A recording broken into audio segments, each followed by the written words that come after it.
Assuredly, I say to you that there are some standing here who will not taste death till they see the kingdom of God present with power.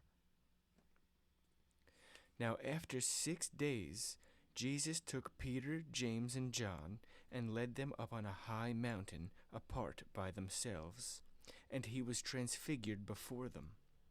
His clothes became shining, exceedingly white, like snow, such as no launderer on earth can whiten them.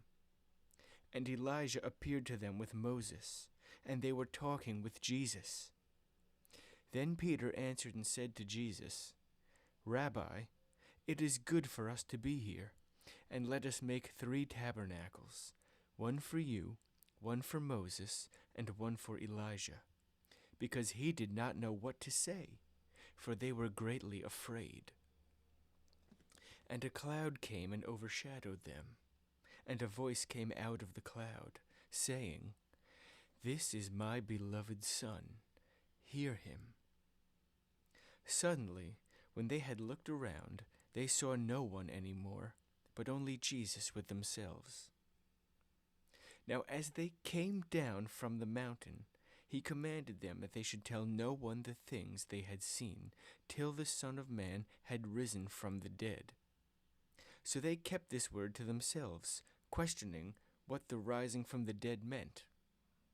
And they asked him, saying, Why do the scribes say that Elijah must come first? Then he answered and told them, Indeed, Elijah is coming first, and restores all things. And how is it written concerning the Son of Man, that he must suffer many things and be treated with contempt?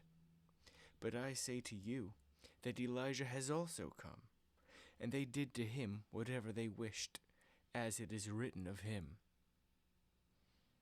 And when he came to the disciples, he saw a great multitude around them, and scribes disputing with them.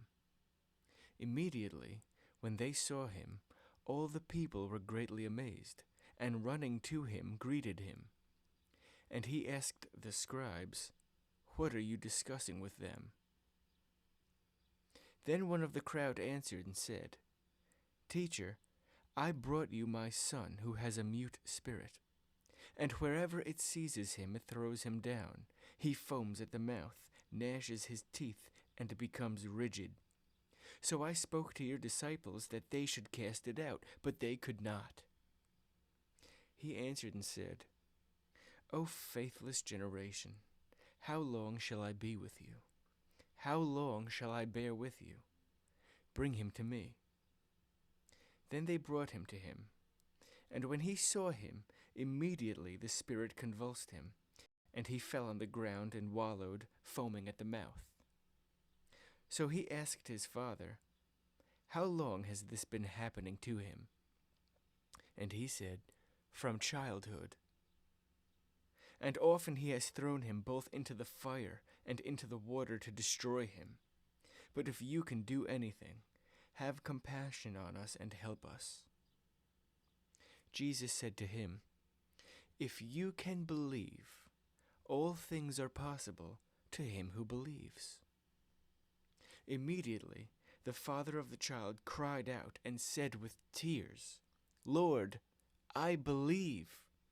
Help my unbelief. When Jesus saw that the people came running together, he rebuked the unclean spirit, saying to it, Deaf and dumb spirit, I command you, come out of him and enter him no more. Then the spirit cried out, convulsed him greatly, and came out of him.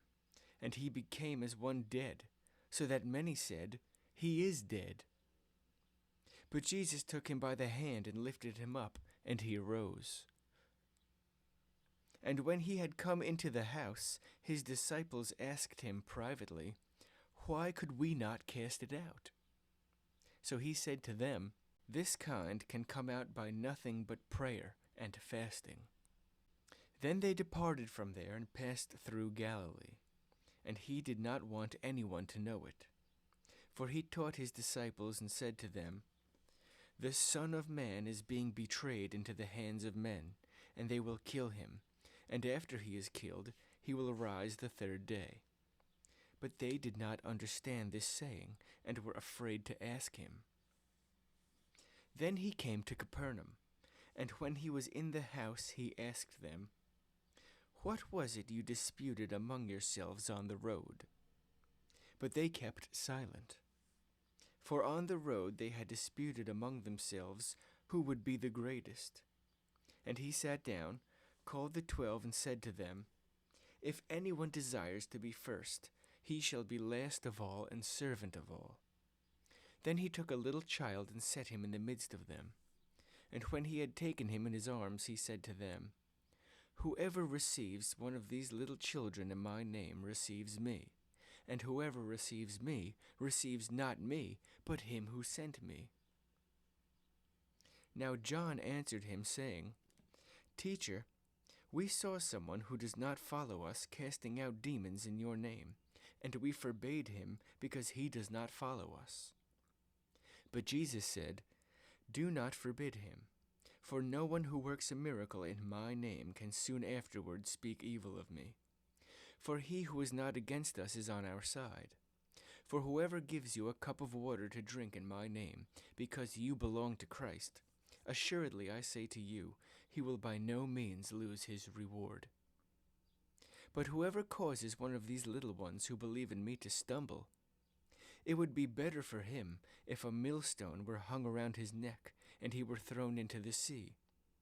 If your hand causes you to sin, cut it off. It is better for you to enter into life maimed, rather than having 2 hands to go to hell, into the fire that shall never be quenched, where their worm does not die, and the fire is not quenched. And if your foot causes you to sin, cut it off.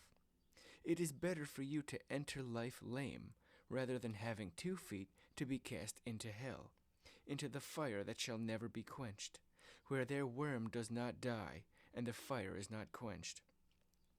And if your eye causes you to sin, pluck it out. It is better for you to enter the kingdom of God with 1 eye, rather than having 2 eyes to be cast into hellfire, where their worm does not die, and the fire is not quenched.